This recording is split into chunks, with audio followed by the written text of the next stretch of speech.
ಇನ್ನು ಈ ಗ್ರಹಣದ ಎಫೆಕ್ಟ್ ಏನಿದೆ ಅದು ದೇವಸ್ಥಾನಗಳ ಮೇಲೂ ಕೂಡ ತಟ್ಟಿದೆ. ಬಹುತೇಕ ದೇವಸ್ಥಾನಗಳ ಬಾಗಿಲು ಮಧ್ಯಾಹ್ನ ನಂತರ ಬಂದಾಯಿತು. ಹಾಗಾದ್ರೆ ಎಲ್ಲೆಲ್ಲಿ ಪೂಜೆ ಪುನಸ್ಕಾರಗಳು ಹೇಗಾಯಿತು, ನಾಳೆ ಎಷ್ಟೊತ್ತಿಗೆ ಆರಂಭ ಆಗುತ್ತೆ ಬನ್ನಿ ನೋಡೋಣ.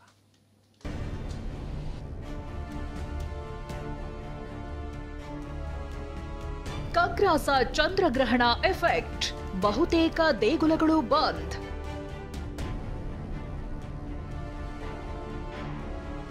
ಬೆಳಿಗ್ಗೆಯೇ ದರ್ಶನಕ್ಕೆ ಮುಗಿಬಿದ್ದ ಭಕ್ತರು, ವಿಶೇಷ ಪೂಜೆ ಸಲ್ಲಿಕೆ.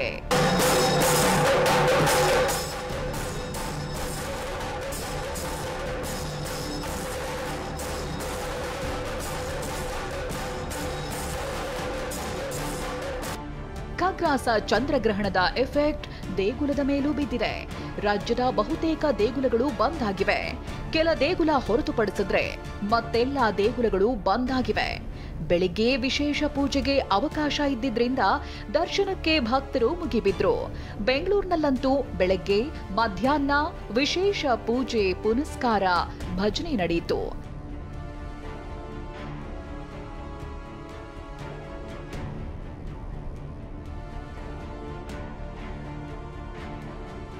ಬೆಂಗಳೂರಿನ ಐತಿಹಾಸಿಕ ಗವಿಗಂಗಾಧರೇಶ್ವರ ದೇಗುಲ ಮಧ್ಯಾಹ್ನ 2 ಗಂಟೆಗೆ ಬಂದಾಯಿತು.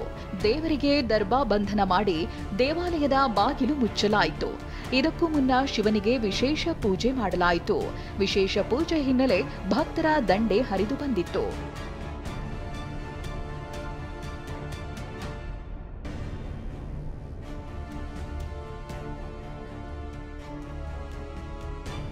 ಇದಿಷ್ಟೇ ಅಲ್ಲ, ಗವಿಗಂಗಾಧರೇಶ್ವರ ದೇಗುಲದಲ್ಲಿ ಭಜನೆ ಪೂಜೆ ಪುನಸ್ಕಾರವು ಜೋರಾಗಿಯೇ ನಡೆಯಿತು. ನಾಳೆ ಬೆಳಗ್ಗೆ 7 ಗಂಟೆವರೆಗೂ ದರ್ಶನ ಇರುವುದಿಲ್ಲ. ಶುದ್ಧಿ ಕಾರ್ಯದ ಬಳಿಕ ದೇವಸ್ಥಾನದ ಬಾಗಿಲು ಓಪನ್ ಮಾಡಲಾಗುತ್ತೆ.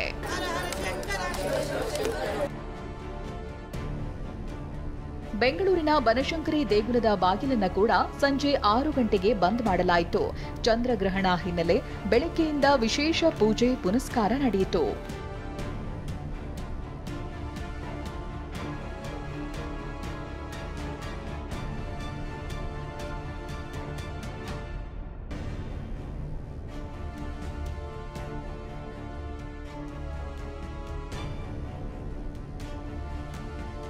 ರಾಜ್ಯದ ಶ್ರೀ ಕ್ಷೇತ್ರಗಳಲ್ಲಿ ಒಂದಾದ ಧರ್ಮಸ್ಥಳದಲ್ಲಿ ಚಂದ್ರಗ್ರಹಣ ಹಿನ್ನೆಲೆಯಲ್ಲಿ ಮಂಜುನಾಥನಿಗೆ ವಿಶೇಷ ಪೂಜೆ ಸಲ್ಲಿಸಲಾಯಿತು. ರಾತ್ರಿ 8 ಗಂಟೆವರೆಗೂ ದರ್ಶನಕ್ಕೆ ಅವಕಾಶವಿರಲಿದೆ. ಬೆಳಗ್ಗೆ ಮತ್ತೆ ಎಂದಿನಂತೆ ದರ್ಶನ ಶುರುವಾಗಲಿದೆ. ಚಂದ್ರಗ್ರಹಣ ಹಿನ್ನೆಲೆಯಲ್ಲಿ ಶ್ರೀ ಭೋಗನಂದೀಶ್ವರ ದೇವಾಲಯದಲ್ಲಿ ವಿಶೇಷ ಪೂಜೆ ಮಾಡಲಾಯಿತು. ಚಿಕ್ಕಬಳ್ಳಾಪುರ ತಾಲೂಕಿನ ನಂದಿಗಿರಿಧಾಮದಲ್ಲಿರೋ ಶಿವಲಿಂಗಕ್ಕೆ ಜಲಾಭಿಷೇಕ, ಏಕರುದ್ರಾಭಿಷೇಕ, ಪಂಚಾಮೃತ ಅಭಿಷೇಕ ಸೇರಿ ವಿಶೇಷ ಪೂಜೆ ಮಾಡಲಾಯಿತು. ದೇವರ ದರ್ಶನಕ್ಕೆ ಭಕ್ತ ಸಾಗರವೇ ಹರಿದು ಬಂದಿತ್ತು.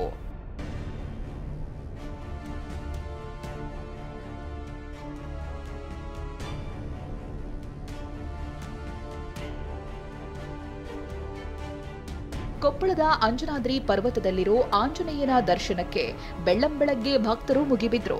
575 ಮೆಟ್ಟಿಲು ಏರಿ ಭಕ್ತರು ಆಂಜನೇಯನ ದರ್ಶನ ಪಡೆದ್ರು. ಸಂಜೆ 5 ಗಂಟೆಗೆ ದೇಗುಲದ ಬಾಗಿಲು ಬಂದಾಯಿತು.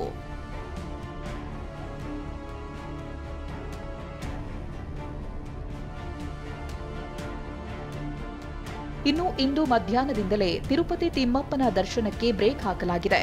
ಟಿಟಿಡಿ ಹೊಸದಾಗಿ ದರ್ಶನದ ಟಿಕೆಟ್ ನೀಡಿಲ್ಲ. ಅಲ್ಲದೆ ವಿಶೇಷ ದರ್ಶನ, ಉಚಿತ ದರ್ಶನ ಸೇರಿ ಎಲ್ಲಾ ದರ್ಶನಕ್ಕೂ ಬ್ರೇಕ್ ಹಾಕಲಾಗಿದೆ. ವೆಂಕಟೇಶ್ವರನ ದೇಗುಲದ ಬಾಗಿಲು ಬರೋಬ್ಬರಿ 12 ಗಂಟೆಗಳ ಕಾಲ ಬಂದ್ ಆಗಲಿದೆ. ಇಂದು ಬೆಳಗ್ಗೆಯಿಂದ ಸರತಿ ಸಾಲಿನಲ್ಲಿ ನಿಂತವರಿಗೆ ಮಾತ್ರ ದರ್ಶನಕ್ಕೆ ಅವಕಾಶ ಕಲ್ಪಿಸಲಾಗಿದೆ. ಗ್ರಹಣ ಮೋಕ್ಷದ ಬಳಿಕ ದೇಗುಲ ಶುದ್ಧೀಕರಣ ಮಾಡಿ ನಾಳೆ ಬೆಳಗ್ಗೆಯಿಂದ ಮತ್ತೆ ದರ್ಶನಕ್ಕೆ ಅವಕಾಶ ಕಲ್ಪಿಸಲಾಗ್ತಿದೆ. ಅಂದ್ರೆ ಚಂದ್ರಗ್ರಹಣದ ಹಿನ್ನೆಲೆಯಲ್ಲಿ ಇವತ್ತು ತಿರುಮಲ ತಿಮ್ಮಪ್ಪನ ದರ್ಶನಕ್ಕೆ ಬ್ರೇಕ್ ಅನ್ನ ಹಾಕ್ತಾ ಇದ್ದಾರೆ. ಈ ಕಾರಣಕ್ಕಾಗಿ ಯಾವುದೇ ಭಕ್ತರಿಗೆ ಇವತ್ತು ಮಧ್ಯಾಹ್ನದಿಂದ ಅವಕಾಶ ಸಿಗೋದಿಲ್ಲ. ದೂರದಿಂದ ಬಂದಂತವರು ವಾಪಸ್ ಹೋಗುವಂಥದ್ದು ಅಥವಾ ಸೋಮವಾರ ಬೆಳಗ್ಗೆ ಕಾಯುವಂತಹ ಅನಿವಾರ್ಯತೆ ಎದುರಾಗಿದೆ. ನೀವು ನೋಡ್ತಾ ಇರಬಹುದು, ಇಲ್ಲಿ ಬೆಂಗಳೂರಿನಿಂದ ಬಂದಂತಹ ಭಕ್ತರು ಸಹ ಅದೇ ರೀತಿಯಂತಹ ಪರಿಸ್ಥಿತಿಯಲ್ಲಿದ್ದಾರೆ.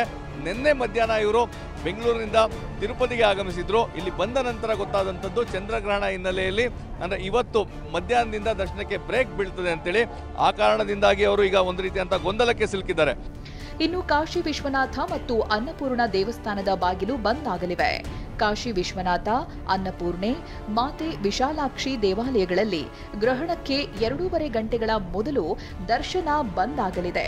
ಸೋಮವಾರ ಬೆಳಿಗ್ಗೆ 4 ಗಂಟೆಯಿಂದ ಮತ್ತೆ ದರ್ಶನ ಪ್ರಾರಂಭವಾಗಲಿದೆ. ಅದೇ ರೀತಿ ಅಯೋಧ್ಯೆಯ ರಾಮ ಮಂದಿರದಲ್ಲೂ ಗ್ರಹಣ ಮುಗಿಯುವವರೆಗೂ ದರ್ಶನ ಭಾಗ್ಯ ಇರೋದಿಲ್ಲ. ಖಗ್ರಾಸ ಚಂದ್ರಗ್ರಹಣದ ಎಫೆಕ್ಟ್ ದೇಗುಲದ ಮೇಲೂ ತಟ್ಟಿದೆ. ದೇಗುಲದಲ್ಲಿನ ಪೂಜೆ ಪುನಸ್ಕಾರದಲ್ಲೂ ಬದಲಾವಣೆಯಾಗಿದೆ. Bureau report, TV9.